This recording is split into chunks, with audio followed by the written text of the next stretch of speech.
Good morning students.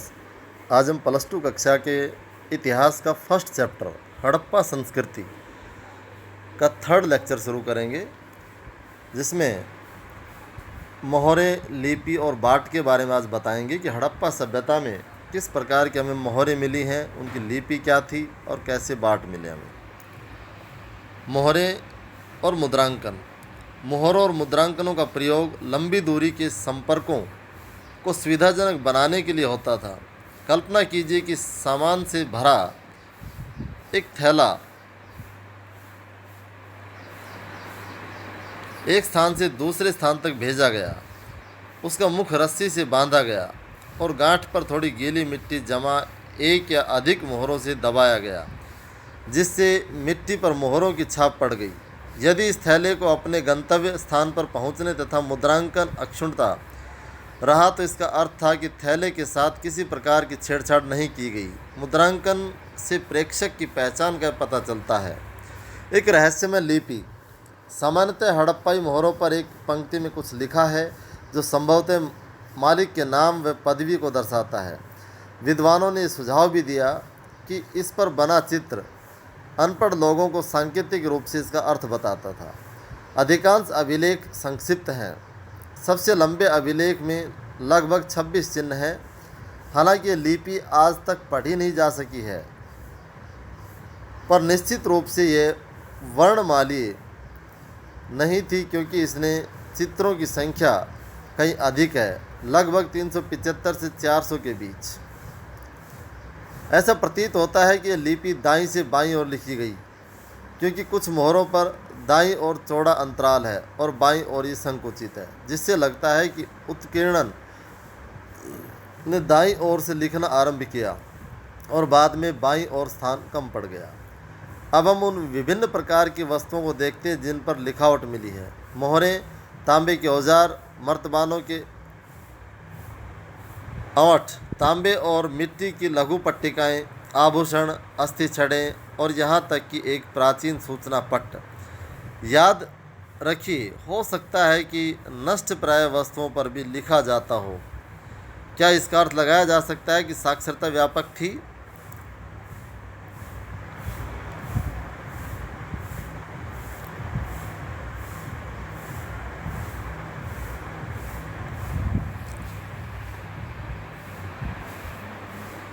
यहाँ देखिए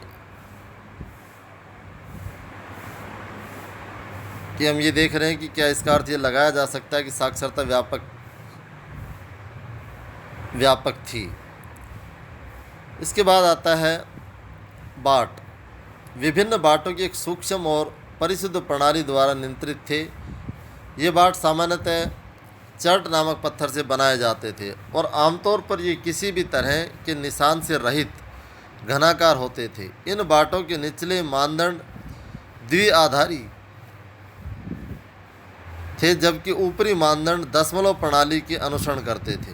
छोटे बाटों का प्रयोग संभवतः आभूषणों और मनकों को तौलने के लिए किया जाता था। धातु से बने तराजू के पलड़े भी मिले हैं। प्राचीन सत्ता। हड़प्पाई समाज में जटिल फैसले लेने और उन्हें कार्यान्वित करने के संकेत मिलते हैं। उदाहरण के लिए हड़प्पाई पुरावस्तुओं में असाधारण एकरूपता को ही लें, जैसा कि मृद भांडों, मोहरों, बाटों तथा ईंटों से स्पष्ट है। महत्वपूर्ण बात यह है कि ईंटें, जिनका उत्पादन स्पष्ट रूप से किसी एक केंद्र पर नहीं होता था, जम्मू से गुजरात तक पूरे क्षेत्र में समान अनुपात की थी। हमने यह भी देखा है कि अलग अलग कारणों से बस्तियां विशेष स्थानों पर आवश्यकता अनुसार स्थापित की गई। इसके अतिरिक्त ईंटें बनाने और विशाल दीवारों तथा चबूतरों के निर्माण के लिए श्रम संगठित किया गया था। प्रासाद तथा शासक। हड़प्पा संस्कृति में शासक की स्थिति क्या थी? क्या कोई शासक होता था? तो उपरोक्त विवरण से स्पष्ट तो होता है, जैसे कि नगरों का नियोजन, एक समान ईंटों का पाया जाना, एक समान बाटों का पाया जाना, मोहरों का पाया जाना, इस बात की ओर संकेत करता है कि उस समय शासक हुआ करता था।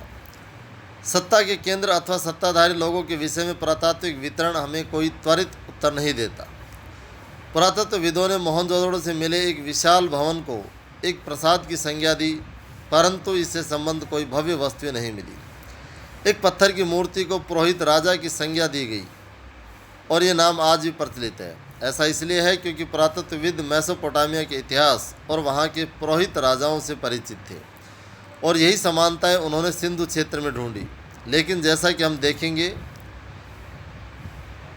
हड़प्पा सभ्यता की आनुष्ठानिक प्रथाएं अभी तक ठीक प्रकार से समझी नहीं जा सकी हैं।